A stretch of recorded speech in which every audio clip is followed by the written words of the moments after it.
This episode of Horror Movie Talk is brought to you by One Direction Imagines. Imagine, you're hanging out with your best friends. One Direction. You're dating Harry, but you secretly have a crush on Niall. One day, while you're alone with Niall, he makes a move on you. Your heart is racing, and you are worried about what Harry will think, but you don't stop him. He kisses you, and your worries melt away. When you finally pull away, Niall asks, "What's wrong, baby? Don't you love me?" Stunned, you reply, "Yes, of course, but I'm with Harry. I can't leave him." Just then, Niall unzips his skin and reveals that he was Harry the whole time. The other members of One Direction enter the room and unzip as well. They're all Harry Styles. They speak in unison. "You passed the test, babe. You are ready to become Harry." Excitement overwhelms you as they reach for your zipper on your neck, revealing that you too are Harry Styles.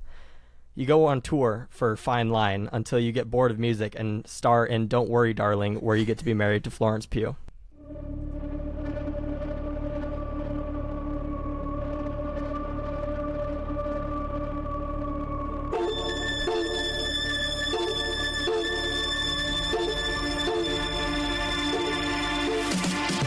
Is this a metal thing? Yes.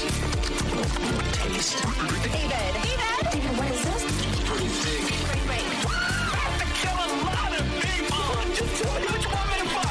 I have big tits and a tiny vagina. Oil me up, Daddy. I can't believe the Bryce prefers big tits. Mistletoe alert. This is backcountry. This guy is a real jerk. How long can Hugo be pregnant? Chomp, chomp, chomp, chomp. Oh, I'm just such a dick, David. Okay, everybody, put on your corpse handling gloves. Ew. Hoodie Picasso. Horror. Hello, and welcome to Horror Movie Talk. I'm Max Allen, an obsessive yet consistently underwhelming HMT host. With me is Sydney Lee, the one who can say the F slur, I guess. I don't really know how that works. And Bryce Hansen, who is truly like a father to us all. I can also say the F slur. Can you? Because I'm an older generation, and it means something different to me. What does it mean to you? I don't want to talk about it. Okay. Horror Movie Talk is an opinionated and accidentally funny horror movie review show.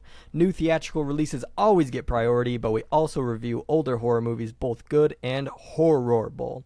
Unfortunately, today we had to review a new theatrical release, and this one was a stinker, folks, so get ready to save your money.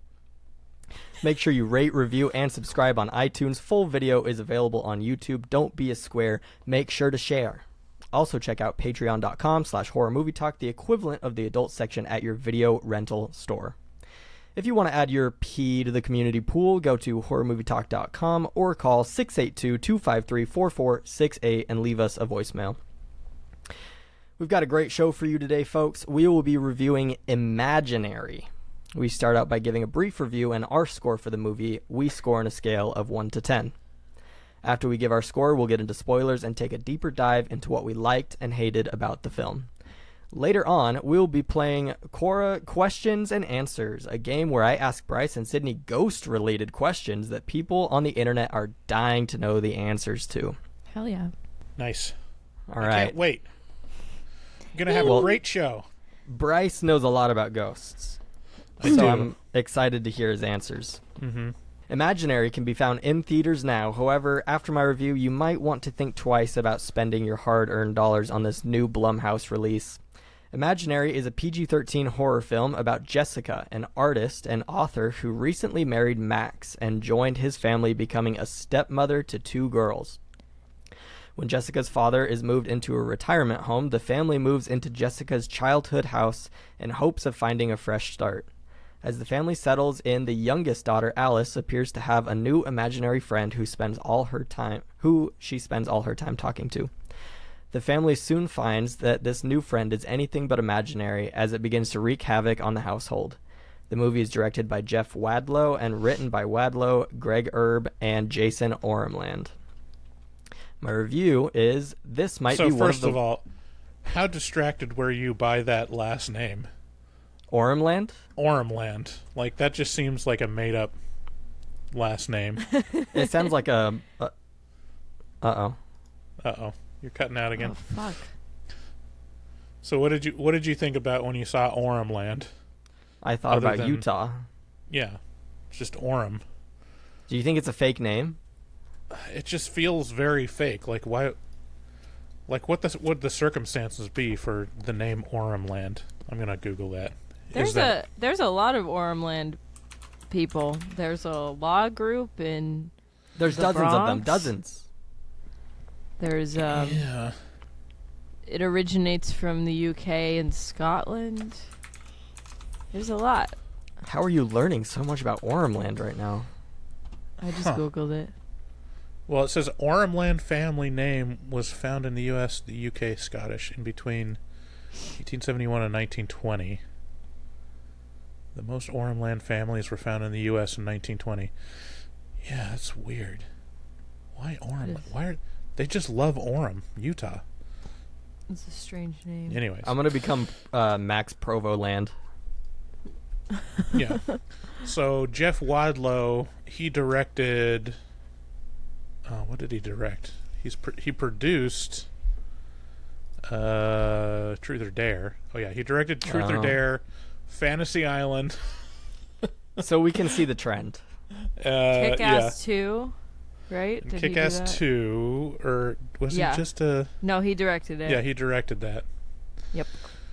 So yeah, not necessarily a heavy hitter, but a He's good made a enough couple hitter. movies.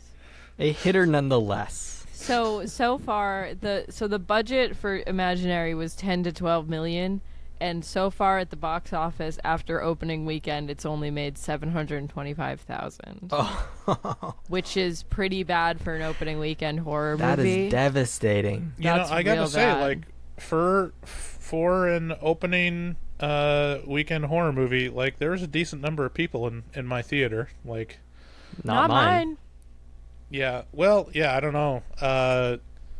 I think people are probably Dune 2'd out. Like, it's literally the entire theater is Dune 2, and then whatever else. So if you're not into Dune, you don't have a lot of choices. I know, and Dune is like doing crazy numbers right now, and I'm seeing it tomorrow, so I'm very excited. It was supposed to be tonight, but we ended up, my whole family, we're going tomorrow to see it, so I'm very excited to get in on the hype, and I actually have Dune Messiah right behind me, the book.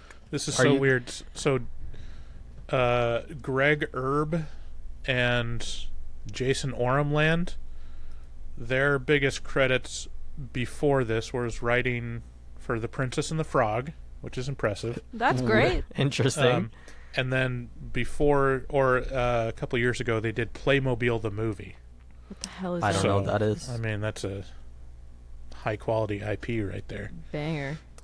Are you gonna get the Dune 2 popcorn bucket? No. Oh my god, that looks like number one, how the fuck are you gonna like actually grab popcorn through that? Like the popcorn's just gonna fall out of your hand. You're gonna end up with I don't one think you're piece. supposed No. to put your hand through it.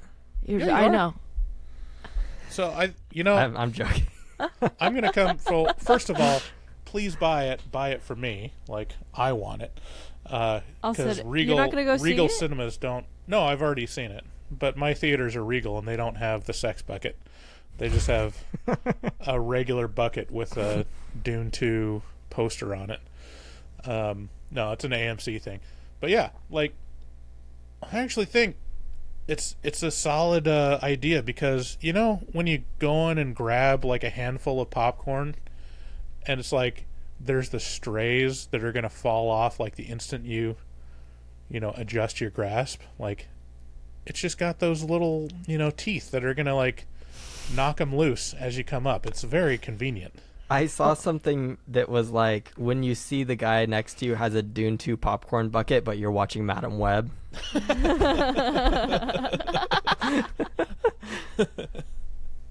I've seen a bunch of TikToks where they're like, yeah, I'll take the Dune 2 popcorn bucket, hold the popcorn, lots of butter.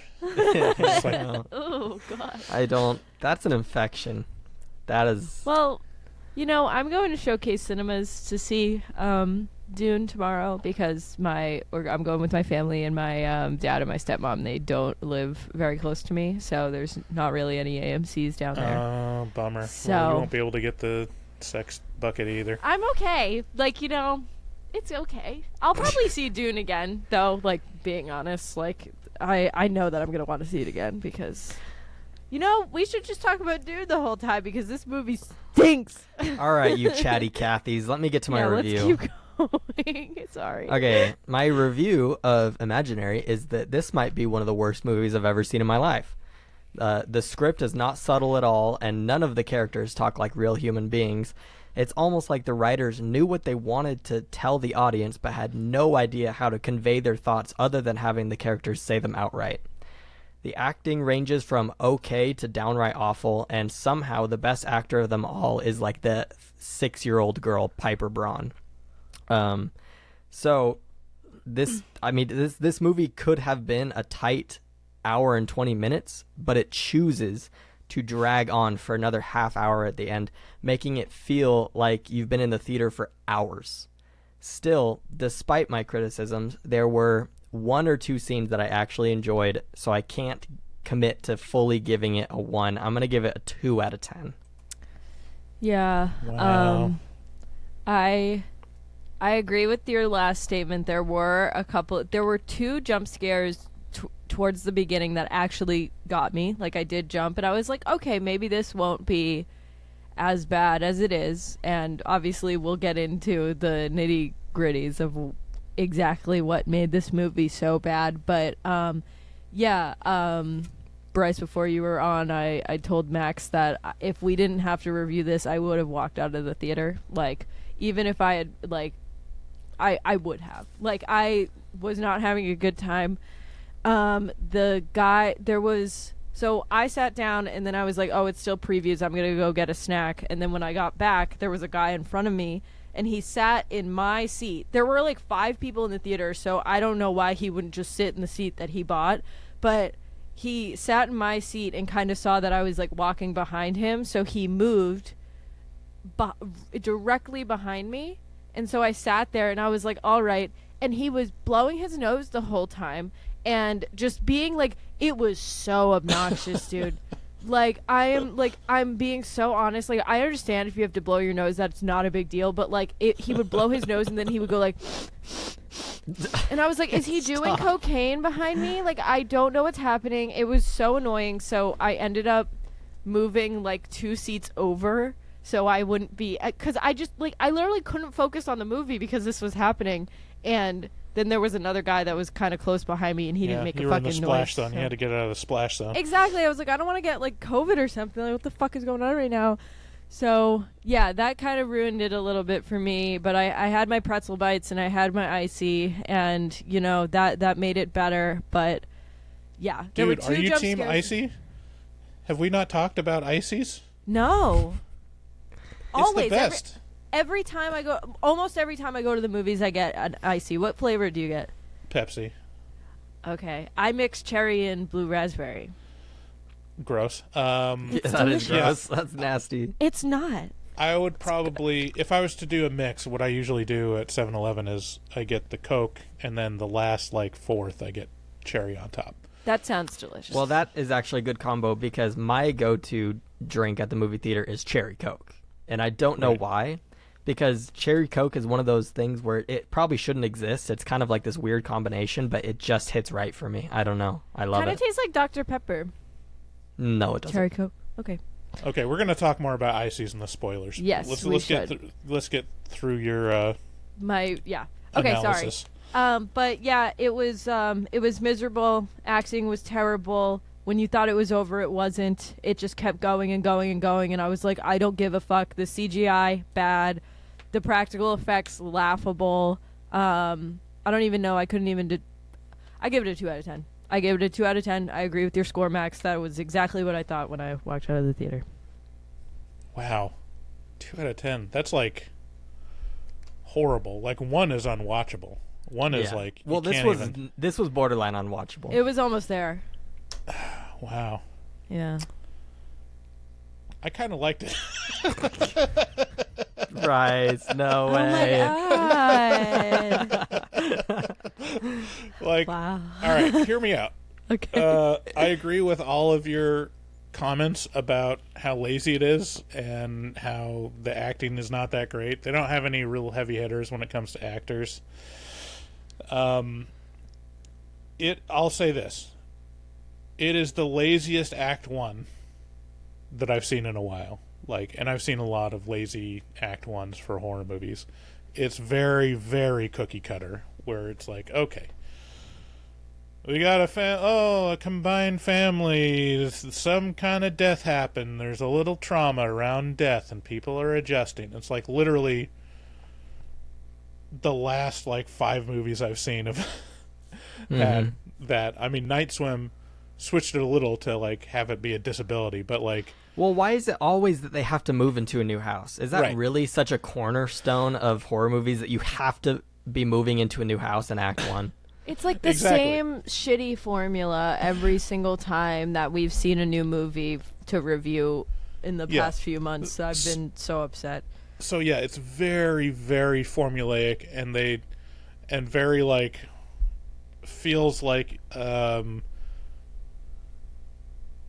it was just taken from a template, to the point where you can't place it in a time or place. Really, you can't really make any connections about the characters. I'll talk more about my beefs with Act 1, because it actually is kind of amusing too at some parts, just how lazy it is.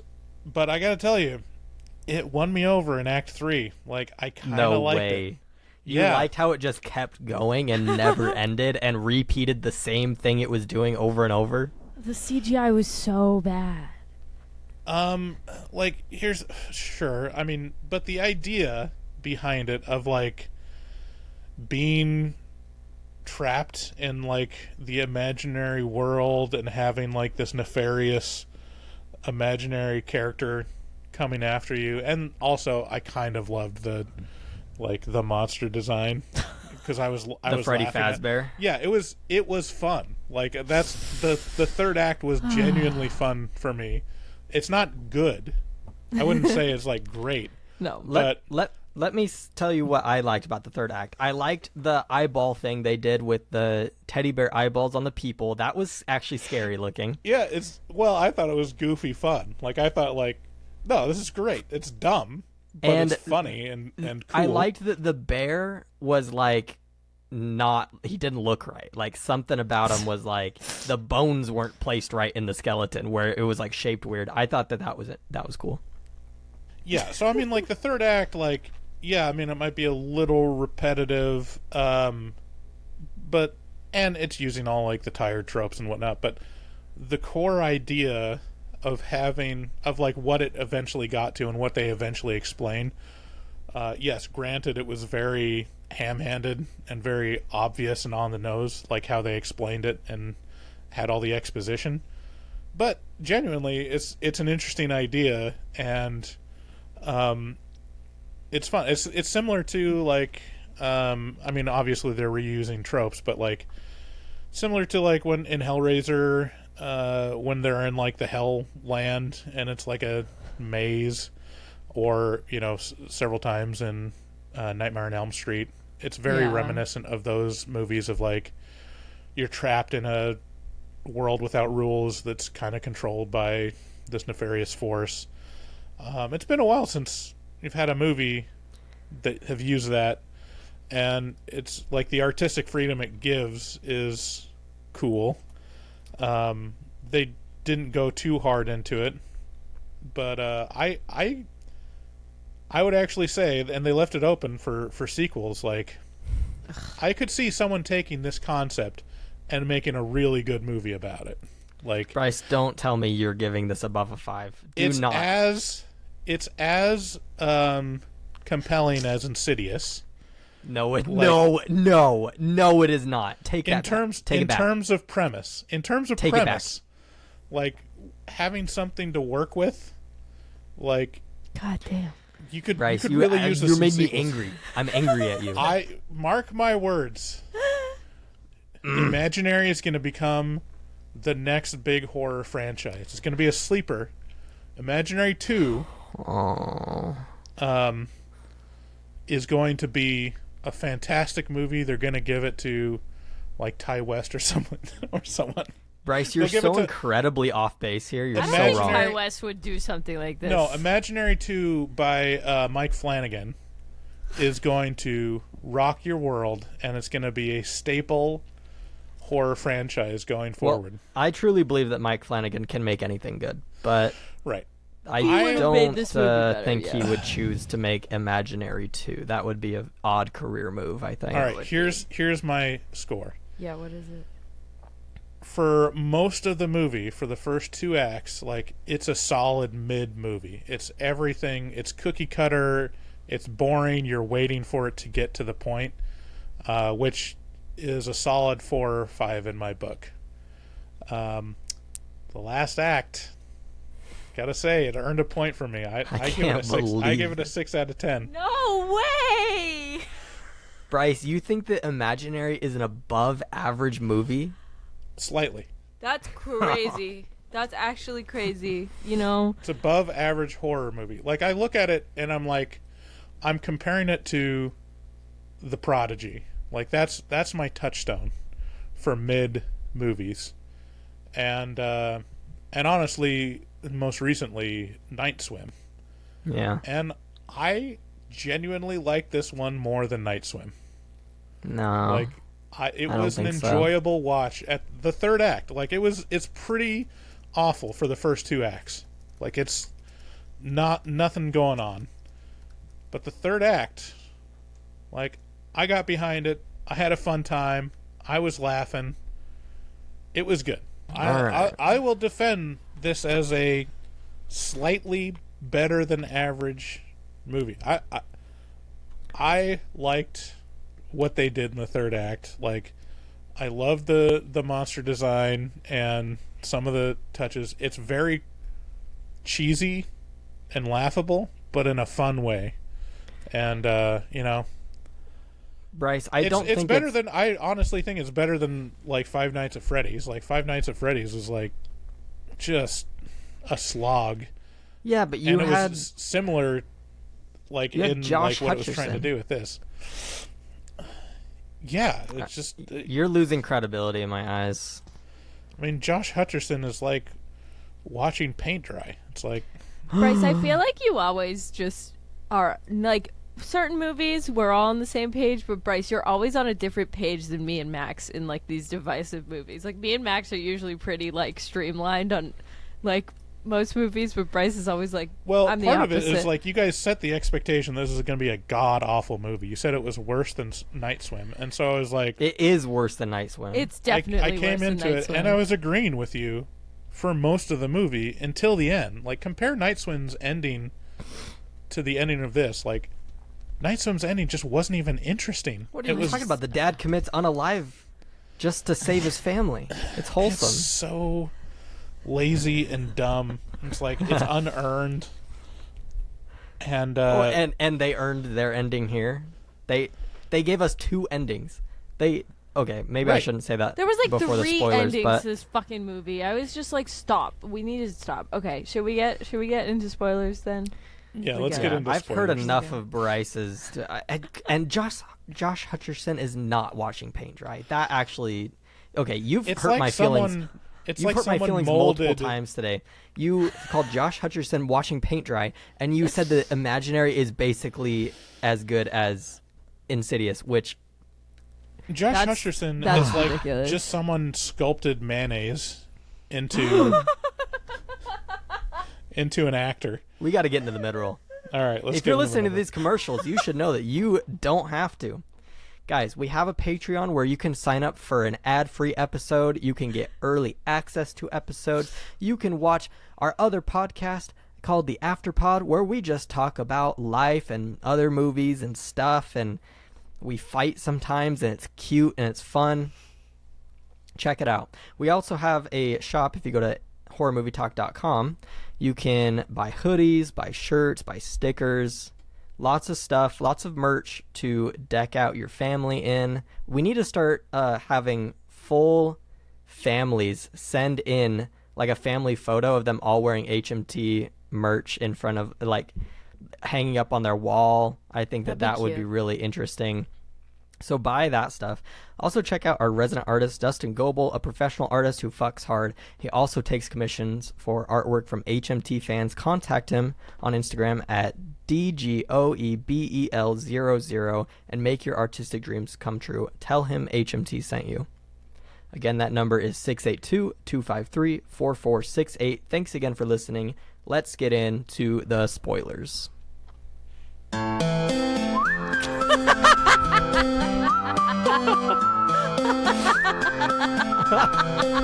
Can you blow my whistle, baby, let me know. Girl, I'm gonna show you how to do it, and we start real slow. You just put your lips together and you come real close. Can you blow my whistle, baby, here we go. How could you not love that man? Oh, that was funny. All right. Well, Right, you're on mute. All right. Spoilers. let's talk about this movie. So, Shit movie. See, I see that, and I see it as ironic. I'm like, no one can actually care about this, like, milquetoast, nothing face. No, I think that probably like a 12-year-old girl made that, being like, he's so hot and sexy, and it just went viral. he I is don't so know hot the and sexy. Why are we talking about it like it's not true? I'm not saying he's not. I'm not personally very attracted to him, but I think he's a good actor. I mean, the Hunger Games were good. I don't know. Bryce, Yeah, I don't see it. I'm how just attracted are you to Josh? I'm just not attracted to Josh Hutcherson. I don't know And he was how in- many ways I can slice it. He was Just- in He doesn't do it for Zathura, me. which is Josh an could do whatever amazing he movie. wanted to do. Did you guys see Zathura? Zathura? Yeah. Yeah, it's I think just a a while copy ago. of Jumanji. Yeah, I know, but Kristen Stewart's in it. So. Yeah, that's Was- true. was And the she thorough dates her one- brother. That one was the John Favreau one, wasn't it? Was it? I don't know. That was a good movie. I Like was a that was kid. surprisingly good. Zathura. And fucking Zach Braff's in it, right? Mm-hmm. She's Yeah, he's the directed brother by that John Favreau. kisses his sister. Wait, who kisses sister? In Zathura, spoilers for Zathura, Kristen Stewart falls in love with this super hot dreamboat who turns out to be her brother from the future. Yeah. Oh wow, It's crazy. gross. Yeah. I think I've seen that on Pornhub. Oh. What are you Bryce. doing, step bro? I think I've The talked amount about of it before. That censoring is I'm like gonna the, have my to most do. hated thing. Like I don't know when it happened, but when porn got taken over by siblings, step siblings, like where you can't find anything that's not like, We live in a dark world, Bryce. oh my stepsister wanted to show me how to fuck, or like my girlfriend's friend wants to fuck me. It's like, how about just my very nice wife wants to do missionary Exactly. with me? Searching two people in love, making Yeah. love, Two people kissing in love. very passionately, Right. love time. With a legal Alright, I'm not gonna- contract. I'm not gonna lie, like, I gotta say, if you want good porn, you gotta search for porn for women. Like, porn that's made for women, it's just For women, by women. better, you know? Like, Just because they actually care about romance. it's like real. It's not like, I don't know. Yeah, it's just, you don't have these because I think with porn for guys, like, honestly, You it's fucking like, slutbag, I want to beat the shit out of you right now. Fuck. It's- That's it's what it like is. you I did not like that. clip that. Yeah. I'm marking that. I need to Sydney's stop. just giving us clips lately. I Yeah. need to like calm down. I think. Sorry. Yeah, like, here's the thing, like, porn, for the most part, is made for men and boys that are at the height of their testosterone, like, Specifically madness. men and boys who have never had sex before, I think Right. is the target audience. Yeah, 100%. like, I was just watching the Dan Soder stand-up special, and he's got a great bit where he's like, when you're, because he's talking about being 40 and, the sex drive starts to, like, ease down. And it's kind of nice. Like, oh, yeah. And it's like... I can't wait. He says... I can't wait to not be controlled. No, he says, like, it's crazy. You're like a little boy thinking about dinosaurs. And you're like, actually, this one, the Triceratops from the Triceric period, and and then the next day you wake up and you're like, I want fucking pussy. It's like, that's how it happens. And then for like 10, 15 years, your dick is a runaway stallion that's like pulling you, through life. And so all the porn is like that, and then also like having this element of like, oh, it's dirty. I feel dirty for doing this. And so it's got to like have like a strong, shameful, dirty element to it for like... Yeah. But yeah, porn for women. Just like, they're just nice. They're just nice to each other. Man, I've never wanted to be 40 so bad in my life. Could I not be controlled by this overwhelming urge 24/7? Oh, it's... come on. It's fun. It's fun. I don't know. Like, it goes... You can swing too far the other way. Like, it's... There's an emptiness in my soul after, being in my early 40s. Men tend to sexually peak in their 20s, and women sexually peak in their 40s. Yeah. So you're most horny, like, so is your men wife in just their like 20s. coming on to you all the time now? I wish. Oh my god. Yeah, well, that's a long conversation. It's probably a conversation that we shouldn't have. It sounds Probably very not. inappropriate for you to Yeah. share that. Yeah, maybe not. Yeah, I don't know. Yeah. Okay. Do you want to talk Moving about on. the movie? So imagine. Imaginary. I just like can't emphasize how much this movie stinks. And I'm gonna be honest, when I went to go get my pretzel bites, I was like 30 seconds late into the intro, but she was having a bad dream. I Yes, got that. so- yeah. Basically, it starts out, and you don't really know it's a dream right off the bat, so I was a little confused because it kind of throws a lot at you. So in this dream that the main character, Jessica, is having, she's like running in this place with like lots of blue doors, and then she opens a blue door and is let out into her house, and she hears someone screaming after her, and it's like a spider thing, and Oh it's God, like that's so running after stupid. her, but then the spider transforms into her dad, and she finds a tooth on the coffee table and looks at her dad, and her dad's missing a tooth. It's all very like, it's a fever dream. It's very chaotic, and then she wakes up, and so that was kind of like a weird way to start it for me because I was really confused about a lot of what happened in there, and it explains it all, but I just feel like, I don't know, don't confuse me right off the bat, Yeah, that's one of the things that I think they should have done better is like they held way too much in reserve till the end. Like I agree. they should have like done the reveal of what happened to her, Jessica. They should have had the reveal of what happened to Jessica when she was younger in Act 2, like pretty early on. I to mean, where you it's just like, obviously knew that she had the same imaginary friend. Like, it was not... yeah, It was Yeah, very so obvious. obvious. Like, they really could have just, like, said it and moved on. And, like, Yeah. especially when they found, like, the box of Jessica's things downstairs, like, pretty early on. The little girl found that, I'm pretty sure. And I was like, okay, like, we get it. It's her childhood home. She doesn't remember anything about her past. That means that something bad happened to her. And, like, it set it up when she visited her dad at the hospital, too. And it's just, like, it's dragging on and on and on and on. And I'm like, oh, my God.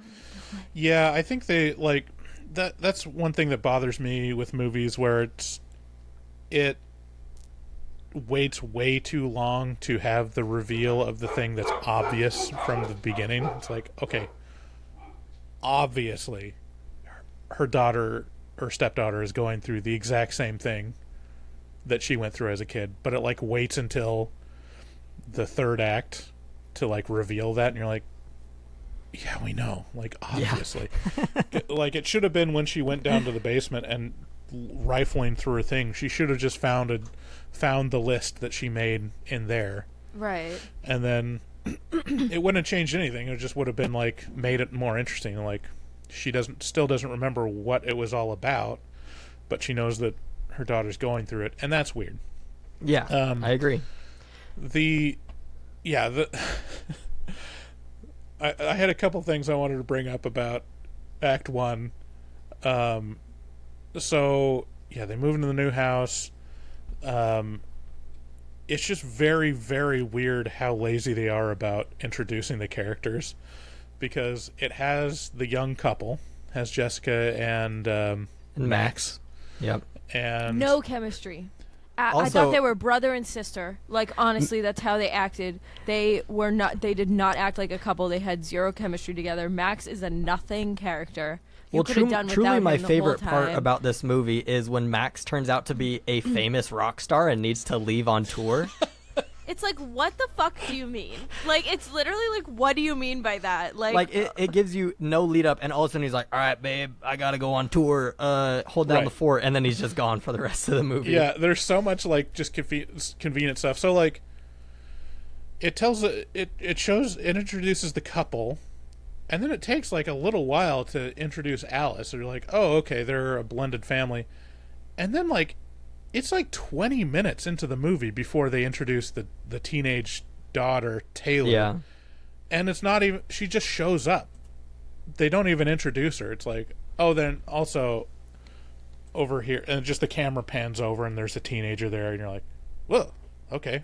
I guess this is a teenager. They do nothing with her for most of the movie. Like, she's not given anything in the until first part of the movie at until all. basically the end.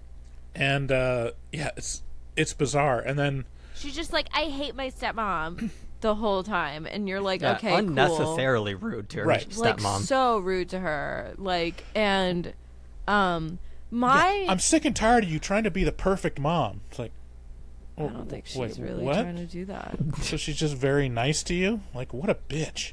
And also, like, why didn't they explain what happened to the mom? I was So- like, this is so stupid. Right. Just make her dead. Like, just make her dead. I'm dead serious, because, like, it would have been creepier if she was dead, and, like, the times that she showed up and, like, the stepmom saw her and stuff. But no, she was, like, a crazy person. Like, Yeah, that's all this not should have been cool. explained in the first 20 minutes of the movie. Like, it should have been They didn't explain it. all the relationships and stuff. The mom just shows up as a jump scare. Well, and that scene I thought was very effective. So It was a good jump scare. Let's get to that point. So Yeah. yeah, they move in. They talk about the mom being mentally ill and that she's not around. And eventually Alice asks Jessica to play hide and seek. And Jessica gets a phone call from her boss while they're playing hide and seek. And so she just decides to walk out and let the little girl just wander the house looking for her the whole time. And she finds herself in the basement where she sees a door that leads to this little teddy bear. And the teddy bear talks to her. The teddy bear's name is Chauncey. And so basically she brings the teddy bear up, and when Jessica's done with her phone call, she's like, hey, I'm so sorry, I'm ready to play now. And she's like, actually, I have someone else to play with, so fuck off. Which I think is great, because just skip the phone call, man. You're trying to bond with your stepdaughter, and you immediately decide to take a work call. And how long was she outside on the phone, by the way? Like, a long fucking time. Like, that was a long scene. Yeah. And she's just a children's book author. It's like, is that phone call really that important? Like, you know? girl, you're A fine. mildly popular children's book Mm-hmm. author who for some reason gets writer's block. I didn't know that children's authors get writer's block. She's like, what do I do with Mr. Spider and Mrs. Millipede? I'm like, fuck, dude, I don't know. It's so crazy. But yeah, it's a good, I will say it is a good setup. Like, this concept could have been very good and inventive and scary. Like a creepy imaginary friend. Like, I had imaginary friends when I was little. If they killed me, that would have been crazy. But, like, it's like, you know, like, there was a lot that they could have done with this concept that just didn't come to fruition because of bad acting, terrible writing, like absolutely abysmal. Like, did all this happen in like 2 days? Like, I wasn't sure of the timeline. Why didn't they call the dad like at all? Yeah. Like, my favorite example of like the bad writing. This is one that I was like, what is this? The teenager, Taylor, is like taking a selfie of herself out the window to show her lawn for some reason, which is just a great Instagram post. Yeah, well, Look at kids my want to lawn see through what the the lawn window. looks like. I mean, come on. And then she sees an old lady outside, and for some reason she's like, "What the fuck, an old lady?" And she runs down the stairs. It's like, where is she? Where's the old lady? And then that was so stupid. And that then was the so dumb. the boy, the neighbor boy, Liam, is like, "Hey, you okay?" And she's like, there was an old lady out here. And he's like, and she goes, "Oh, Old Bag Peterson?" And I'm like, what decade are we in? I know. Who is this kid? Like, he's using like 50s sitcom language. "Oh, Old Bag Peterson? That battle axe?" Like, I'll tell you what, I've got a mind of me to go over and give her a piece of my mind. Like, this kid's supposed to be in high school or just out of high school. It's like, I sure who hope talks he's not like just this? out of high school, because she's 15, and that would be creepy. And well, also, I think that was kind of the point, because he was trying to get her to drink, and she's 15. And then also the He's laughable. also trying to like, get her to do Molly. I know. That was also a laughable scene where she invites him over for some reason. I guess she's like immediately smitten with this, 50-year-old in a, someone from the 50s stuck in a 20-year-old's body. And I thought he was a teenager. Why are you making him 20 years old? I think he was like 16. Yeah, I thought he was like 16 or 17, just like a bad kid. He lives with his mom. yeah, there's no 20-year-olds that live with their moms. But okay, but he gets in trouble. 20-year-olds don't get in Sure. trouble All with right, their all mom. right. So he's 18. Whatever. Oh, okay. So the scene. The mom goes out to go visit her dad, and she's like, it's like the Max just leaves for the tour. 20 minutes later, the mom's like, well, like, movie logic, it's right after. And same outfit, same day. And she's like, I'm going to head out for a bit. Can you watch your sister? Bye. And it's like, it's the first day that their dad's gone. Like, wouldn't you want to, like, okay, whatever. So then that's when she invites the boy over, and Alice is like, she told us we couldn't have any boys over, and whatever.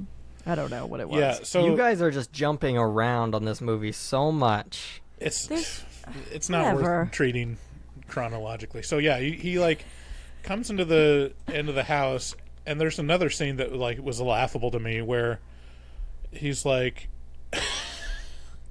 offers her Molly or some kind of pills that he has in this loose Ziploc bag.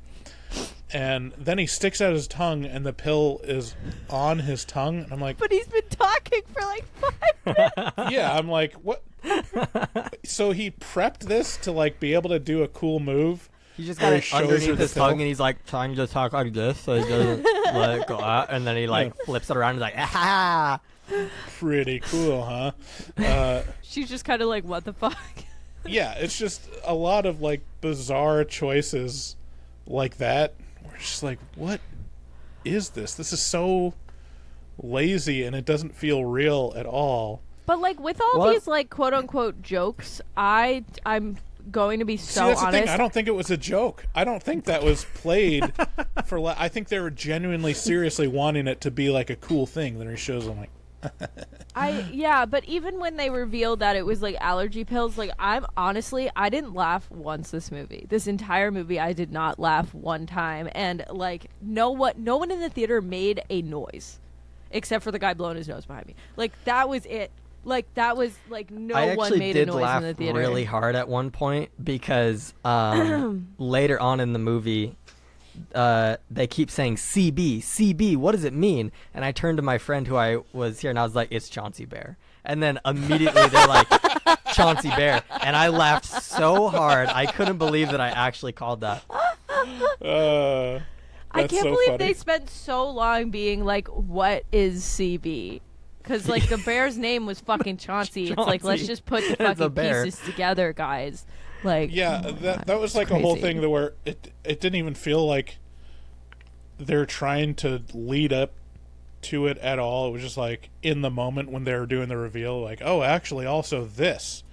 And then you think about it for a minute, and you're like, well, it doesn't make any sense. Because she's like, yeah, I couldn't pronounce his name Chauncey, so I shortened it to CB. But she writes out CB as SEEBEE. BEE. If you were a kid, why wouldn't you just do the letters CB? You would, because Well, you don't because- know how to and spell she's when the you're one- 5. She's the one who's shortening it from Chauncey Bear, so she knows that it's a C and a B. Right. It's Ridiculous stuff. Can we talk about when they meet the neighbor, Gloria? So She was the worst actress I've ever seen on she screen was ever in my entire really life. bad. Oh my Really, god. really bad actress. She was bad. What? She was bad. What do you mean, what? You know, she was the old lady in The Happening. I didn't see I that. haven't seen The Happening. You haven't seen The Happening? No. No. I've heard mean- that movie's bad though, right? What? No.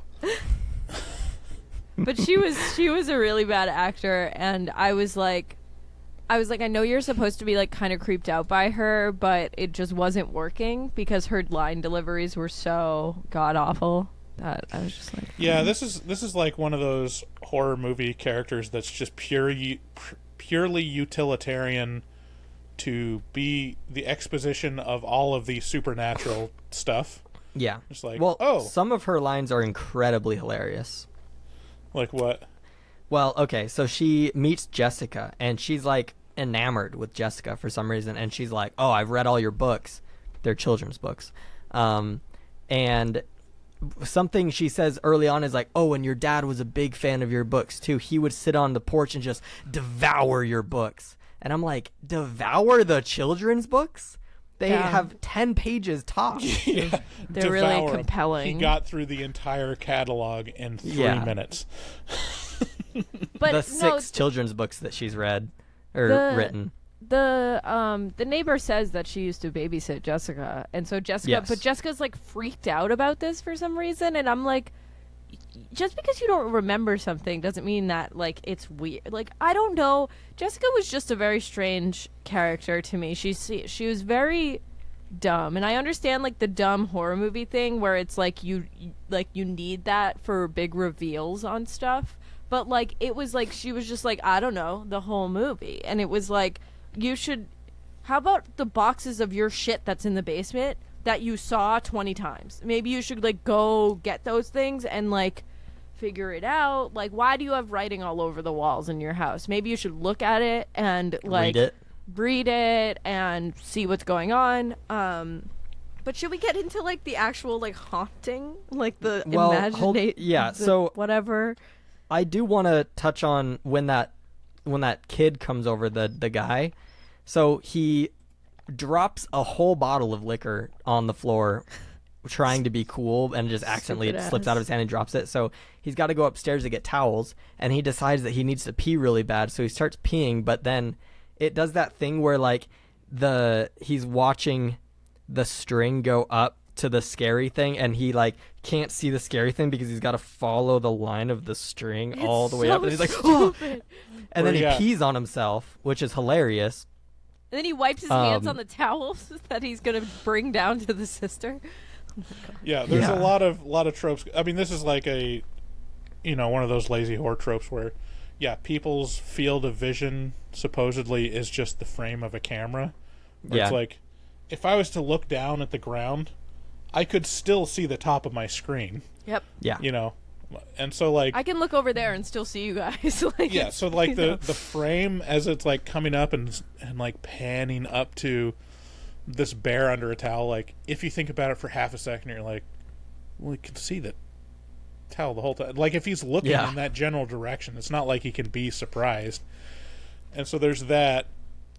I don't And know then- why This he is would one of be those things that, scared like, either. This is one of the things that like pulled me out of the movie. Like these kind of details like just start bothering me in my old age, where it's like, so the setup is he just dropped a giant bottle of liquor on the ground, and this girl yelled at him to go like, go get some fucking towels. I'm gonna go get a mop. Let's clean this up. Proceeds to take 5 minutes to wander around the upstairs and take a piss and like walk down the hallways. At what point does what's her name? At what point does Taylor be like, where the fuck are the towels? I'm waiting.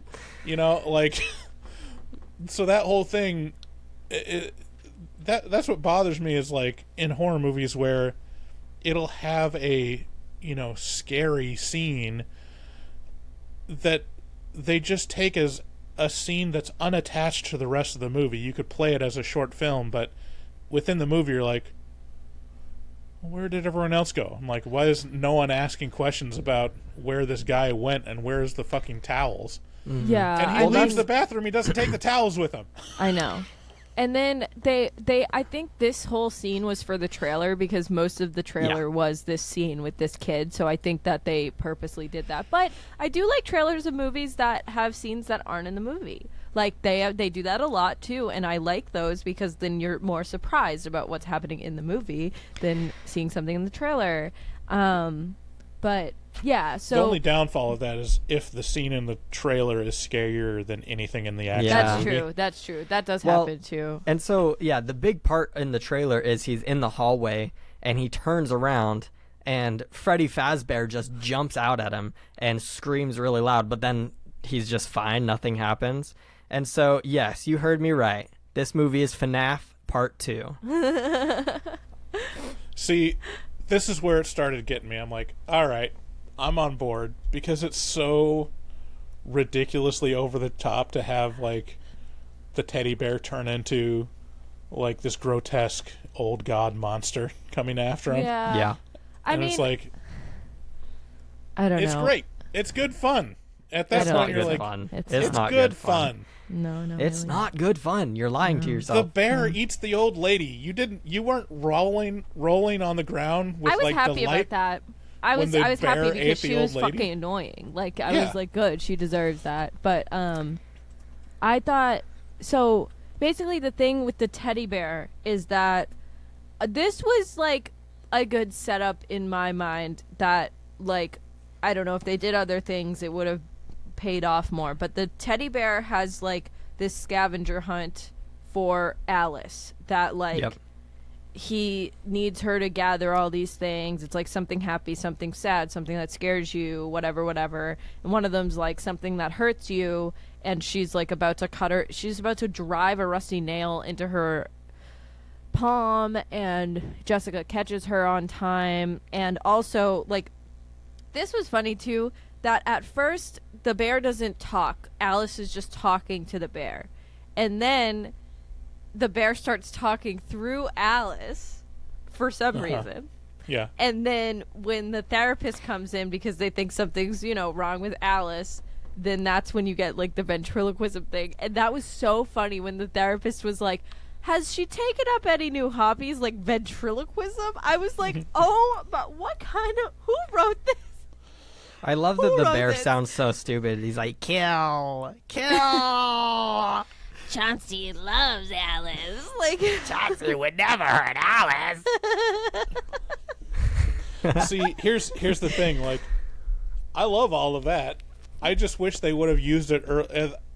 I think this movie would have worked better if they had a better first act and set up things better. Like it, probably everything works if it's set better up correctly. actors, better writing. Like Better that's- actors, better writing, The better the setups. big Like it problem should was have the been like, dialogue for me. yeah, Yeah. a lot of it is pacing and like setting up and delivering, like because they've got all these ideas, like generally too many ideas. So like the mom having mental illness and having that be an issue, like that's never addressed. Like she just shows up and you're like, oh, I guess she has some mental issues. It was pointless, absolutely pointless to have that in the movie. Well, it was like all to history show with that Jessica, the thing with her dad, and then transferring it off to Alice and the neighbor old lady. There were plus- too many moving parts that could plus not come the to fruition. therapist. Like some of these, like the neighbor lady and the therapist, that character should have just been combined. The neighbor lady should have been a psychotherapist or something like that, or been Jessica's old psychotherapist or something. Like, Yeah. There's just too much stuff going on, and it doesn't give any due or like setup in the beginning. So when all of it comes to bear, no pun intended, at the end, it just feels like too much is happening. But I think all the stuff that they're trying to do, for the most part, is worthwhile. And once they get to the end, it's fun. Like it's like all the ideas and stuff, and like so we'll skip forward. So eventually, Well, hold on. Don't skip forward too much because that therapist scene has two of the best lines in the whole movie. Can I just Right. read them? yeah. So, so Jessica says, "I've got to destroy that bear," and then the therapist looks at her and says, "There never was a bear."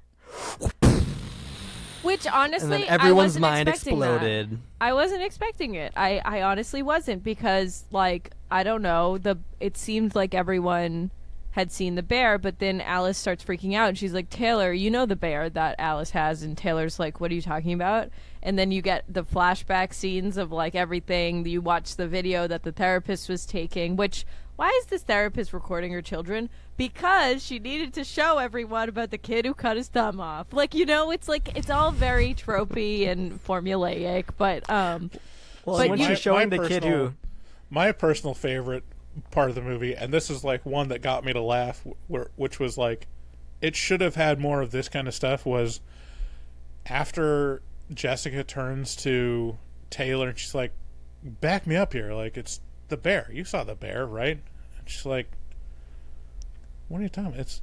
It's an imaginary friend. It's imaginary." And it's like, I love the meta level of like the title of the film is Imaginary, and like to me that was always like in the back of my mind. I was like, if it's about an imaginary friend, why are they showing this fucking bear on everything? Like that's not what an imaginary friend is. That's just a stuffed bear. Like, yeah, that's just a imaginary toy friend that is like kids, imaginary. you know.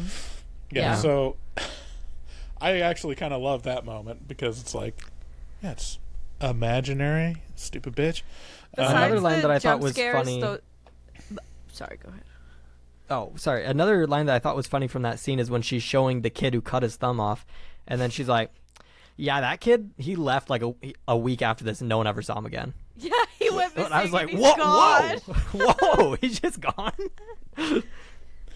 Yeah, This I mean, is when Jessica goes in the basement and she actually gets her shit from when she was 5, and then she realizes that she had the same imaginary friend that was a bear, and oh no, wow, we weren't expecting that at all. yeah, It was revealed way too late because it was very obvious, and Well, they had to have us pondering who this CB might be. I mean, who could this CB be? CBB. yeah. I mean, that was like I can't remember them mentioning CB other than her visiting her father and her father saying CB. Yeah. She's like, "What is CB? What does it mean?" I'm like, what? It just feels so very artificial. It's like, It's so no, crazy. he's just an old man that doesn't know it.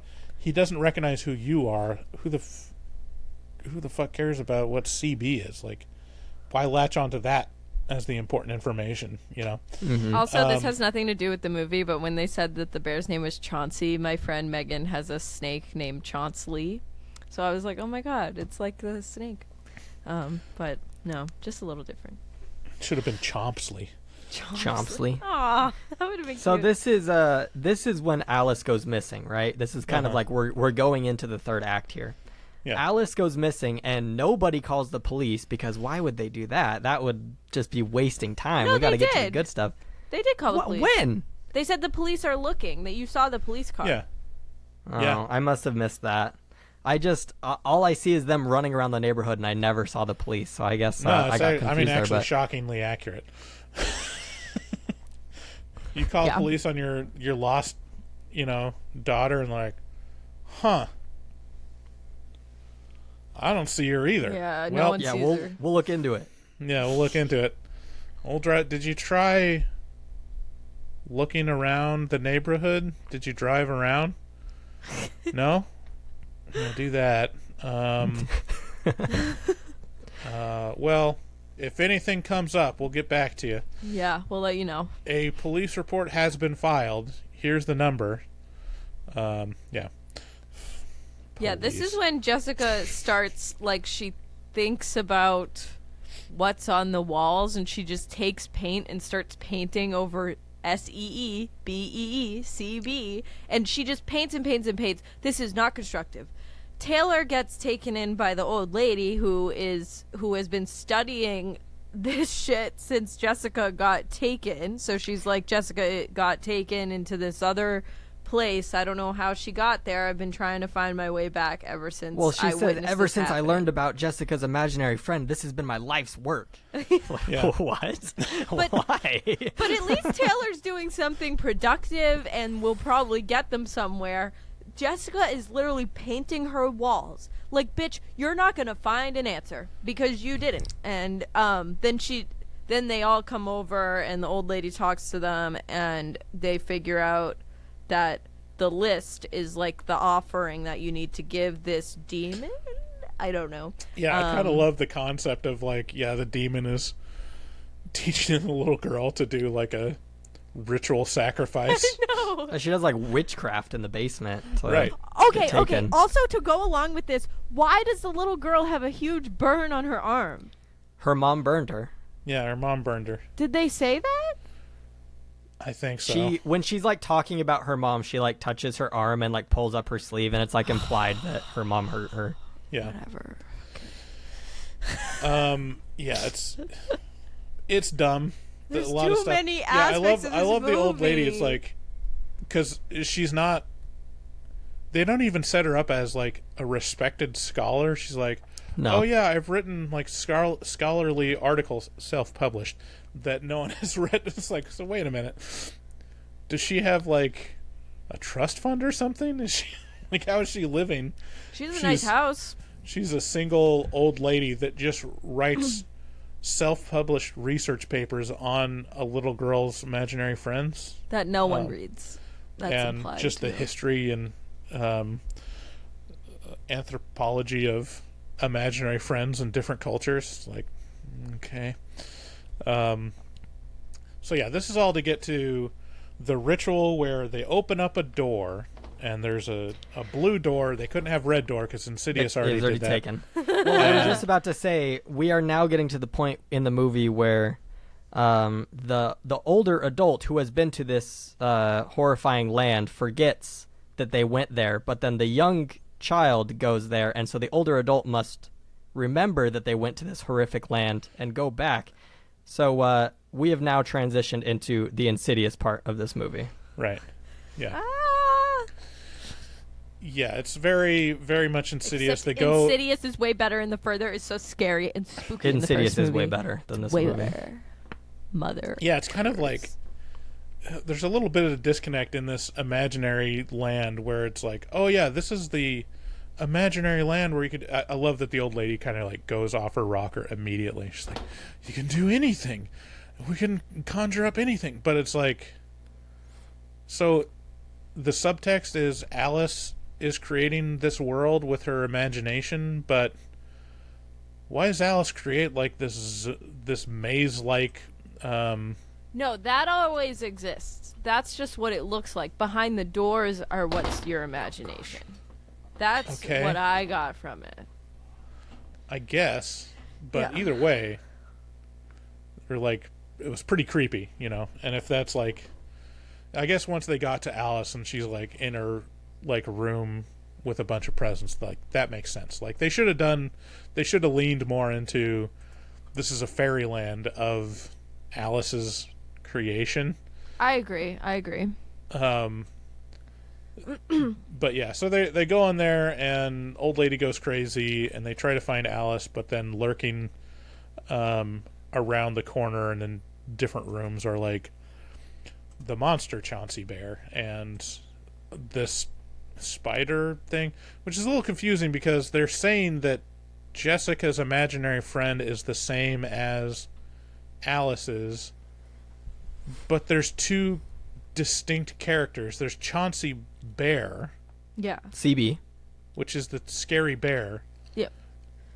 but there's also a scary spider demon, I think that which is it could not just Chauncey, transform. or is Chauncey. I think Chauncey it is Chauncey. like everything. Like he's the mom too. Yeah. Like Right, But so it's so weird that they're like, oh yeah, she had the same imaginary friend and used the same bear and drew all the bears in all of her pictures. But then she based her entire so stupid. career around this spider person That in she her also dreams dreams about. Yeah. that is her imaginary friend.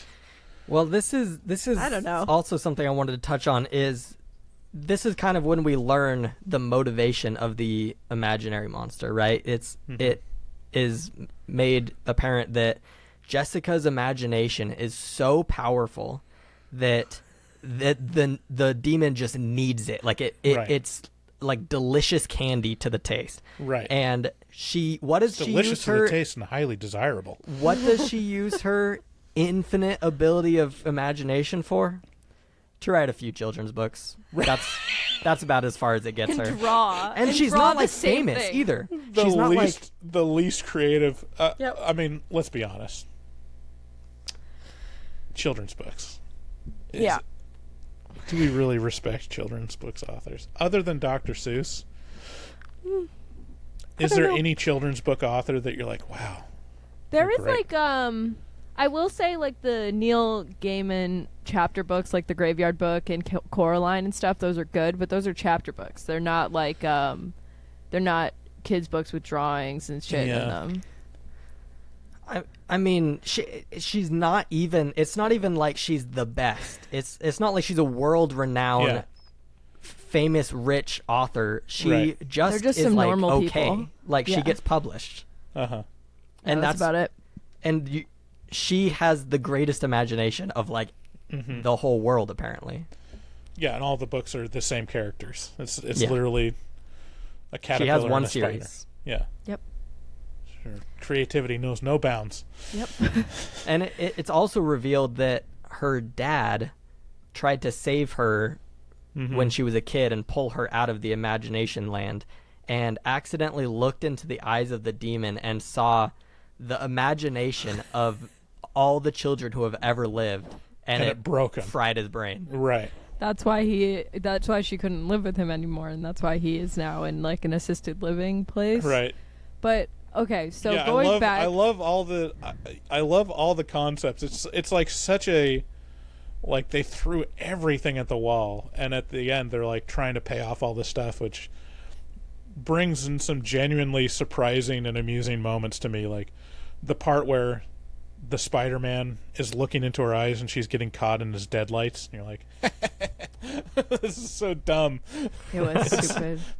And yeah, the button eyes, like all the stuff that happens in the imaginary land is pretty off the wall and corny and fun. Like I wish the early part of the movie paid off the tone of this wacky like ending, because it's such a milquetoast beginning. Like it's such like a paint by numbers thing, and not even like a good one. Like it's obvious that they're trying to emulate like Poltergeist, have a a family story, but then they're like using all these techniques that are contradictory. It's like, okay, if the movie's about this mystery of this imaginary friend that is slowly controlling and manipulating this little girl, how you construct the movie is like there's no danger, there's just a little weirdness. You look like, she really likes that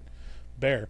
You don't have like a literal Spider-Man monster, in the opening scene, and like all these lurking Spider-Mens the Spider-Man guy behind her, disappearing and appearing and Bryce, lurking I around don't want to every alarm corner. you, but there may be a Spider-Man or Spider-Men in the house.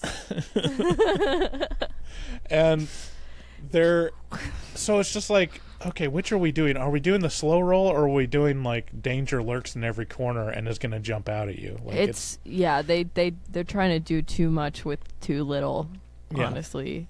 But I did think. Oh, sorry. Go ahead. Well, so I would say they're trying to do too much with too much. Yeah, you're right. Yeah. You're right. I mean, too little, like actual solid plot. Like Right. they just kind of throw that around everywhere. Yeah. So, one scene I liked towards the end is when the teenage girl, I forget her name, Taylor, is it? Taylor. She thinks she sees Alice in this room, so she runs in the room and the door shuts, and Alice is turning and facing the wall. Hold on, let me get this right. Okay, we're in Blair Witch mode now. Yeah. And- Don't look at her! Don't look at her! Yeah, it turns out it's not Alice at all, and it was just a trick, and now she's stuck in this room, and then the lights go out, and this actually was really effective for me, because she turns around and sees the bear. You kind of just see the silhouette of the bear, because it's so dark, but just the shape of it looks so menacing and creepy. Which also reminded me of the movie Lights Out, which is a pretty good horror movie, in my opinion, where I like Lights Out. the thing can only travel if the lights are off. So like she'll shut all the lights off, but if you shine the light on her, you're safe. And that is also the rules in this movie. Sure, whatever. I don't know. But yeah, so they kind of eventually they do find Alice. They're like, imagination has power here, and they create a blue door with all the blue stuff that's in Alice's room. They get through the door. Jessica doesn't. She breaks her ankle. The bear's chasing her. All the doors open. And then like she seemingly gets pulled out, and then everything's okay. Happy land, happy time. And then she's like, oh wait, I'm still in here, aren't I? And then that's when the teddy bear eyes on the people come. And then it just keeps fucking going, guys. It just keeps going and going and going. I wanted it to end so bad. I was like, please, no. Don't do the fake out.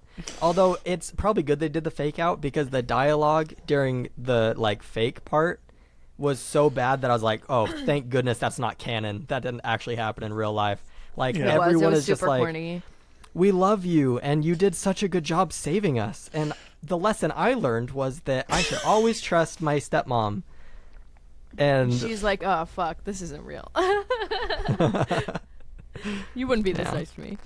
I kind of stopped taking notes at this point in the movie, because I was just like, I don't care anymore. Oh, Max, your audio is fucking up again. Hold on. Bum, ba, bum.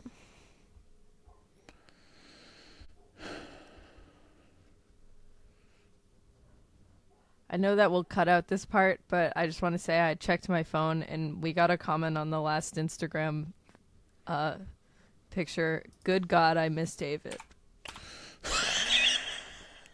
It really has made me upset for the rest of this recording. Oh, what was the... It was just post? on the Collector. It was the Collector episode out now. That's what I posted. So, that's cool. Oh, well, David has fans. I get it. I love David, but damn. It's like not... Jesus Christ. Pretty rough. It's pretty brutal. I was just saying that at this point in the movie, I kind of stopped taking notes because I just didn't care about what was happening anymore. It's just so nothing to me. I don't like it. Yeah, I mean, like, that's it fair. ends, like, Jessica does get pulled out, and they seal the door with some paint that's conveniently next to the door, and no one gets possessed or fucked up in the head by looking into the eyes of the demon, and they again, no dad. Dad has not been notified that any of this shit has been happening. And they go to a hotel. Well, yeah, because he's busy fucking groupies. Yeah, you gotta give him his time. Well, he's a famous musician. How can you bother him when he's on tour? But yeah, so they go to a hotel to go stay there, and there was like they see like the ears of a teddy bear, and they're like, and it ends up just being some kid's toy, and they all see it, and they're like, okay, do you want to go to another hotel? And they're like, yeah. And then as they walk out, it pans to the toy, and it's Chauncey. End of movie. Yeah. Yeah, whatever. Yeah, you gave this a 6. Yeah, I still like the ending. I love everything in the imaginary world. I love the creepy bear monster eating up the old lady. Like, I stand by it. And I think mostly because this is just more enjoyable than Night Swim for me. Like, I like Night Swim better. Yeah. I mean, Night Swim had a better setup for like the family and like the actual stuff going on. Yeah. But the I love payoff Carrie was Condon, like so. they didn't have any good ideas for what to do with that pool. They're like, I don't know, there's scary ghosts and monsters in it, like, and then you can drown in the water. You can drown in the pool, I guess.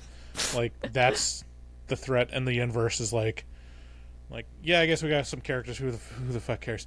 Anyways, we got this imaginary world where teddy bear monsters attack you. I'm like, I'm in.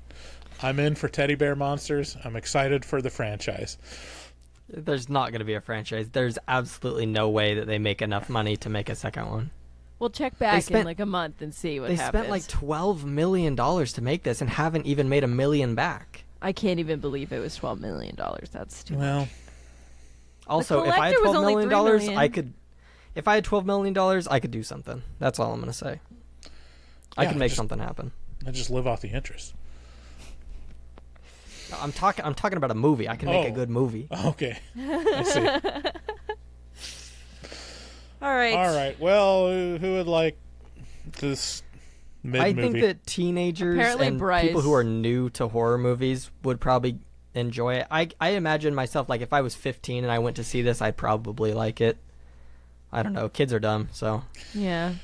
Yeah, I feel like it's like trying to fit in that zone of like The Conjuring, Insidious, like those movies where it's like, all right, we've got a premise. We just need a delivery method for the premise, and that's what this movie is. It's similar to Malignant. It's very messy and like it has the idea, but it doesn't really set it up, and everything around it just doesn't make enough sense. But I think I like Malignant Malignant more than this. Knew it was like funny. Like it knew it was like a joke. Like in my opinion, like there was a lot of scenes that I was like, it knows what it's doing here, and I think I enjoyed that more than this one, 100%. Yeah, I think if it was more consistent or like had more of a goofy opening, it would have landed better. I think, I don't know if I'd recommend going out and see it in a theater, but yeah, I mean it's kind of a kind of new idea that recycles old tropes. Honestly, just walk into the movie about 30-40 minutes late, and that's when it really starts getting good. But other than that, whatever. I don't know if that's true, but well, Bryce has to defend himself somehow, so. Mm-hmm. Yep. All right, let's do this game. Let's do it. This game where I just ask you guys simple questions that people on the internet need to know. These are core important questions. Yes. These are important questions that people need answers to, and you guys are the foremost expert in this category. All right. So do we actually get any of the core answers too? No, you are making your own answers. Okay. Cool. Let's do it. The first question is, what should I do when I see a ghost? I think you just should stay still. Don't think about it. Close your eyes, and usually it will be gone. And if you're really scared, say, leave me alone, and that works. Cool. Well, Max, obviously, you should ask to shake its hand. I was gonna say that. And if it says no, I cannot shake your hand, I am a spirit being, it's not tricking you.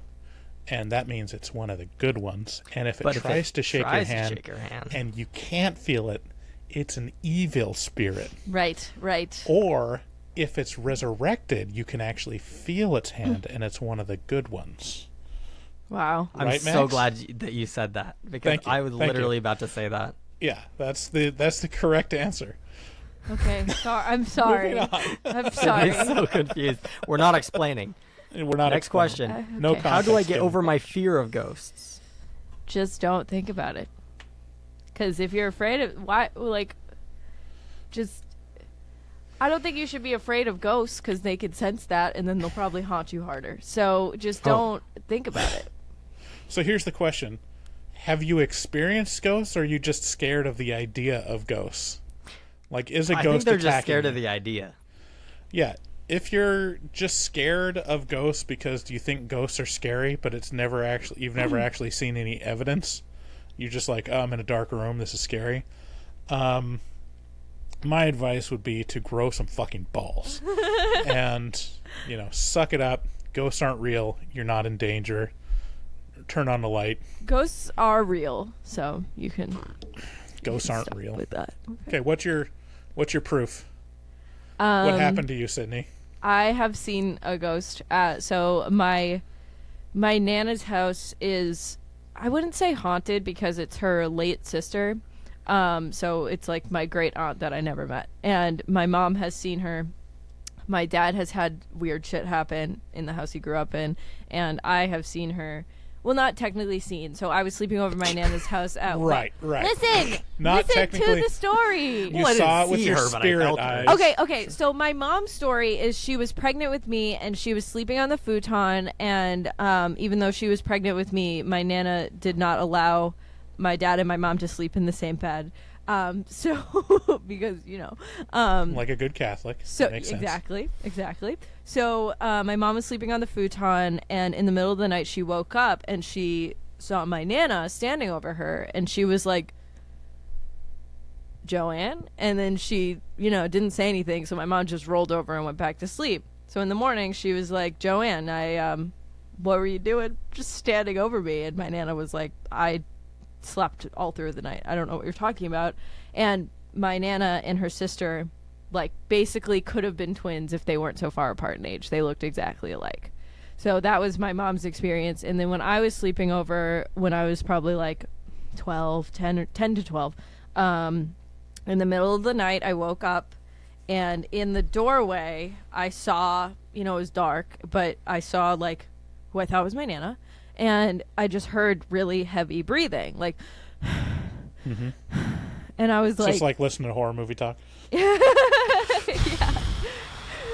So I was like, I just kind of looked, and my Nana used to check on us when we were sleeping if she woke up in the middle of the night. So I wasn't like super, and the house is very small. So I was like, whatever. So I just listened to it for a bit, rolled over, went back to sleep. Asked my Nana in the morning. I said, "Nana, did you like check on me in the middle of the night? I didn't check the time, but I saw you." And she was like, "Nope, slept through the night. Don't know what you're talking about." So that was my encounter with my late great aunt. Wow. Yeah. So Couldn't be explained by sleepwalking at all. Bryce, you should be glad. This means that your dad is still out there somewhere. Oh, Don't you Yes. want him to exist in some way? No, I want him to exist. I want to believe he's still out there.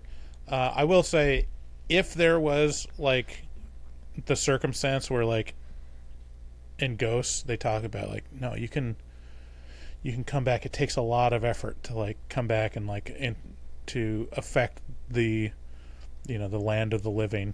But if your love knows no bounds, you'll come and let your loved ones know that you're okay. My dad would have no interest in that. Oh my god. Be like, no, I'm good. This heaven thing's not that bad. Yeah, I don't know. Like, most of the stuff I've heard is either like, yeah, it could be explained by sleep paralysis or just, a bad memory. Oh, I bad. had sleep paralysis once that was so bad that it was in the apartment I lived in college, and this happened twice. But I was sleeping, and I opened my eyes, and I saw at the foot of my bed, it was kind of like Samara from The Ring, black hair over her face, just a woman just standing, and I was like, all right. So I just rolled over, closed my eyes, went back to sleep, didn't see her again. Like a couple weeks later, she was right next to me. Yeah. She was moving closer. All right, well, let's get through the rest of these yeah, questions. let's keep going. I don't want to talk about her. Well, first of all, before we do, have I told you my story about sleep paralysis with the printer? No. I think you did. Yes. I can't remember it exactly, though. I don't know. If I did, good, because it's a story that needs to be told. But I'll talk more about it on the afterpod if you guys have it. Perfect. Okay. Can ghosts and humans be friends? Have you ever seen Casper? Yes. I'm old-fashioned. I think ghosts and humans shouldn't intermix. They should stick to their kind. They should stick to their kind.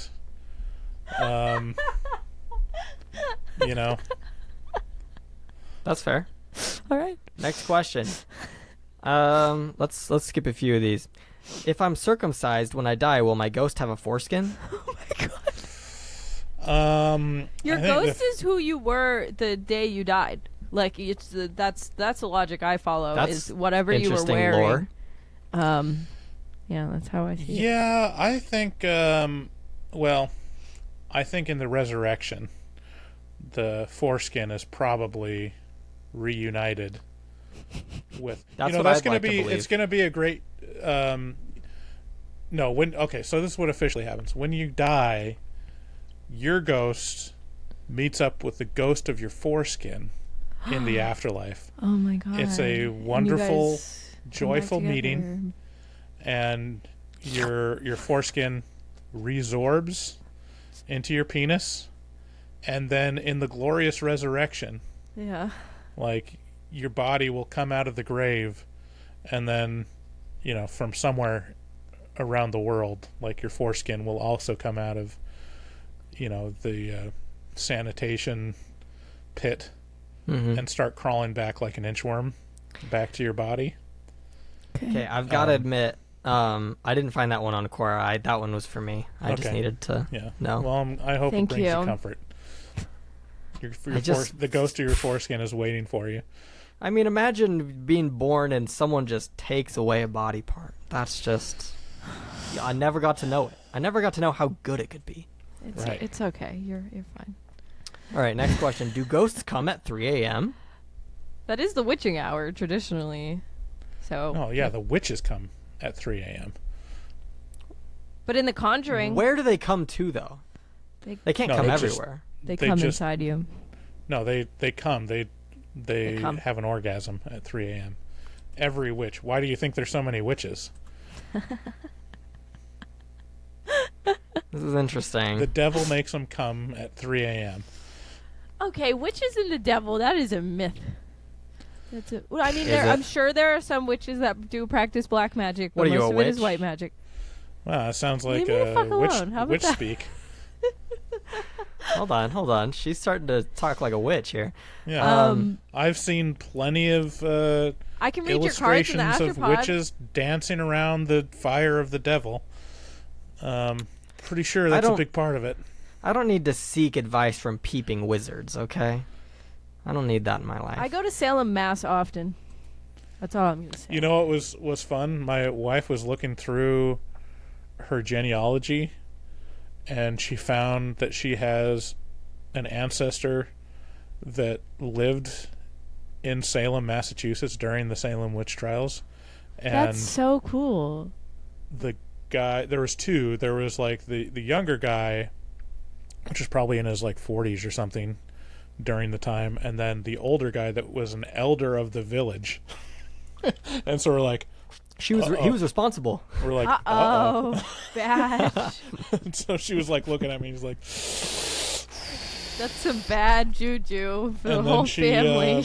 she did some research, and she found out that they were one of the signatories on the letter that was trying to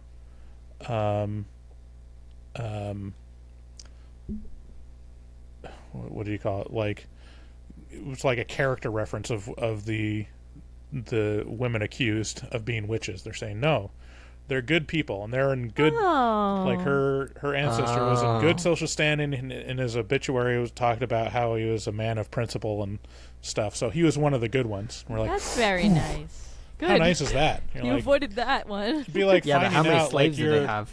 Yeah, you find out like your ancestor was like a plantation owner in Virginia in like in 1792, and you're like, but he was a rabid abolitionist and didn't own any slaves, and he paid them a living wage. You're like, You're like, thank God. Or at least he let them sleep in the house, you know? Right. Yeah. Anyways, I don't know. That's pretty much all the questions I have. All right. I hope that was fun. It was. all right. Thanks, Max. I feel like I'm starting to lag out here. You guys are... I can't hear you very much, but I can just do the outro now. Okay, let's do it. All right. This episode was produced by me and will be edited by me. Thank you so much for listening. Do we have any new patrons? I believe we do. Yes, one sec. Yep. Thank you, Robin M. and Charles F. Thank you so much. We really appreciate your support. Guys, share this podcast with a friend. And if you want to call into the show, the number is 682-253-4468. And we'll see you on the next one. Thank you. Bye. Bye. Good day, sir. Good day, sir. You lose. You get nothing. Is that a raincoat? Yes, it is. I just had to stroll through the scraggly woods. He had no face. Horror!